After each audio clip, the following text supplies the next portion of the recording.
Hello, ladies and gentlemen. This is Chidi J, Myles, and today on Let's Talk Football, we're going to be discussing an important matter and subject that many of us have been asking me via my DM. So, talking about that, we'll be looking at a subject matter called football trials, football scouting. Some of you come to my DM and say, "Oh, sir, I want to go for this trial. I want to go for this scouting. What do you have to? What advice?" What tips can you give to me to succeed? So today, that's what we're going to be doing. And stay tuned, don't go nowhere.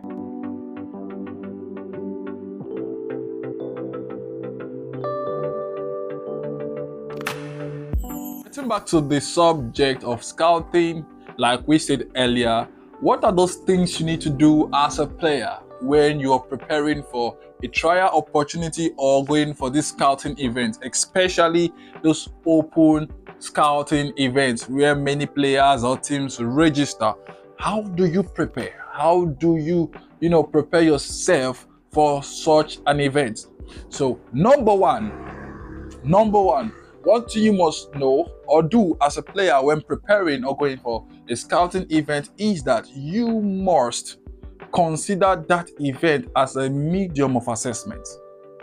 You must consider trials or scouting as a medium for what? Assessment. It is an opportunity, a golden opportunity to assess your level of development in different areas of your football. So when you are going for such, you are going with a parameter, a KPI, like a measurement tool.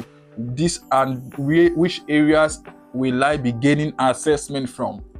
So when you have that handled, is going to really help your pursuits when you're going for a scouting event. Note, one of the biggest mistakes many players make when they go for trial is that they go with this mentality of either getting scouted or nothing. That is a very bad way of preparing for a scouting event. If you're not going to get scouted, at least you should get access. Yeah, if you're not going to get selected, at least you should get assessment. Assessment is key. It's also as important as selection. That is what you must understand. Then secondly, and this is very important, I'll be giving you a few tips, and I would love you to take them. Very important. Now, the second tip is this. Before you go for any scouting event, come close, because this is very important right now. If you are going for a scouting event, make sure you do adequate research on this following.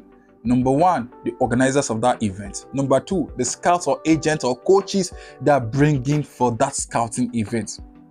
Why? It gives you an informed perspective of what you are going to get. For instance, you need to know who are the organizers of this event. What are their track records? How many of such events have they held? Now, if they have held this program on several grounds, the question you should be asking yourself is, how many players have been scouted or selected from their previous events? Now, this is not to bash any organizer or organizations holding events. We also hold such events.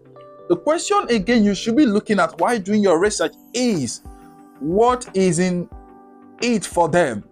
Especially for those scouting events that are being organized by teams. The question you should be evaluating is that what is the ratio of those outside of their team being scouted and those in their team being scouted? What that means is that if, for instance, Home of Ballers is hosting a football scouting event, how many Home of Ballers players are being selected in those events minus how many outsiders get selected? If in all our programs 90% of Home of Ballers players are selected, then you already know that 10% is going for the general public. It gives you a better mind of preparation going towards such an event. Now, secondly, understanding the scouts, understanding the agents and coach that is coming for these programs is very important, because Any scout or agent that is coming for a scouting program already have their what? Their idea, their ideology, or their philosophy that guides their scouting or selection processes. Now, a very, very simple example of such a scenario would be, let's assuming a scout has the ideology or philosophy of Jose Mourinho. You should know that if you are a person like Ozil coming for such a scouting program, you will not be selected. It is not because Ozil is bad as a player, but it's simply because Jose Mourinho's ideology or ideal of a player does not suit Ozil's playing method.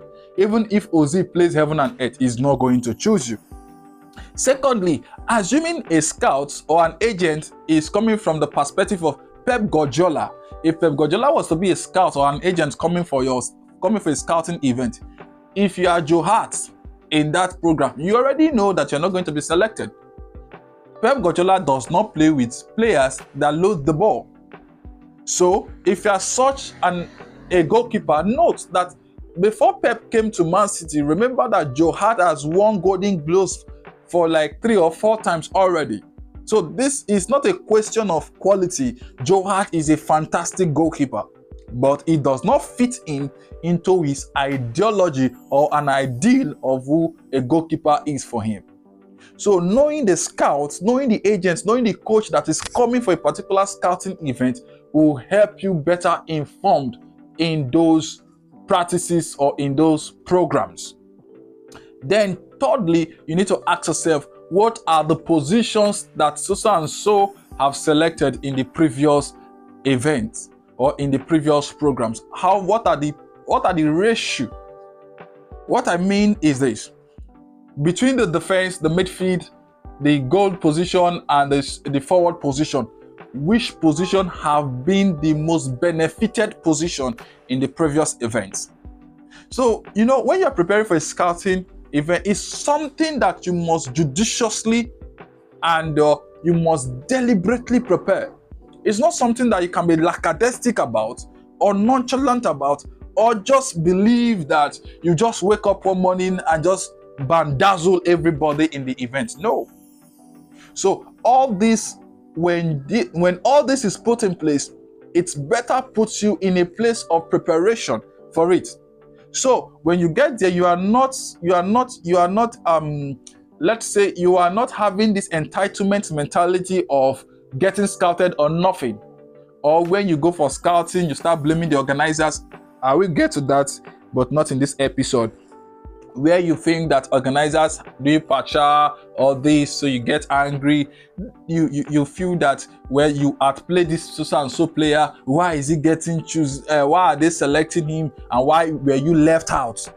You can even go further to say, even if not even myself, what of Chike that outplayed everybody? Even everybody was clapping for Chike, but Chike was not scouted. But he went and selected Adamu. Adamu that does not even know what he's doing. All he's just doing is just to, if they give him ball, he just pass. If they give him ball, he just pass. That is the person that they choose. So having this knowledge helps you.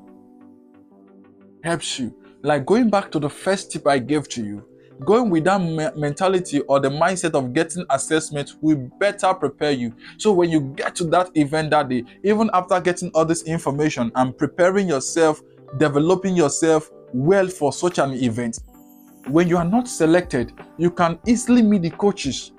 If you are being permitted, most times it's always, they will give you that permission if you go with that assessment, point. When you go and be like, sir, it was a pleasant opportunity and privilege for me to be part of this scouting process, and I appreciate everything that the organizers have done, though I was not selected. But sir, I would love to know which areas, what are the parameters, or what are the things you are looking at for in a player.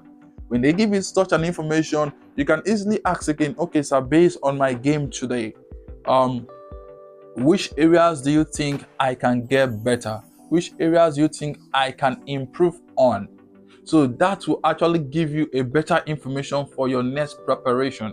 So if they say, okay, you were good, but your decision making was poor, or you were good, but your pacing was poor, your recovery was poor, your this was poor. You can do better in your finishing, you can do better in your anticipation of the ball, you can do better in your reading of the game. So any of these assessments will not give you a yardstick, will not give you a benchmark in your next level of preparation, in your next level of development, so you can work on yourself again few months into the game and work on those specific areas that you were told to work on.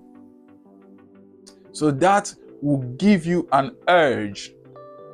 Then last tip for you, if you can afford this, get a videographer or try to gain access, especially for scouting event that is being recorded. Try as much as possible to gain access to those videos, even if it means you paying for it. If you can afford to get a videographer, it will give you a whole lot of edge. What that means is that it's going to help you analyze your game better. With the invent of technology, right now you can use AI to gain very good assessment of your game by yourself. That is when you have the highlight or the video of your game. Then as a player, note this: when you have access to your videos, very good. When you are editing your highlight, I know you have to put out the best out there for yourself, very good and fine. But in your own personnel, look at those areas. If that's in that game that you did nonsense, look at those areas you didn't perform well and give yourself adequate assessment. Send your original clip to people that you know, like your coach, not for marketing purpose, but for development purpose, where you can be honestly assessed. I believe that these 3 tips has helped you today. As we wrap up today's section, remember, number 1, what? Go with the mentality of getting assessment. Number 2, ensure that you do your background check on the organizers and everything going through the coach, agent, scouts, everything concerning the event. Thirdly, if you can afford this, try to gain access to your video, or you can bring in a videographer to cover your game. I believe you've learned something from today's talk, and see you next time. God bless.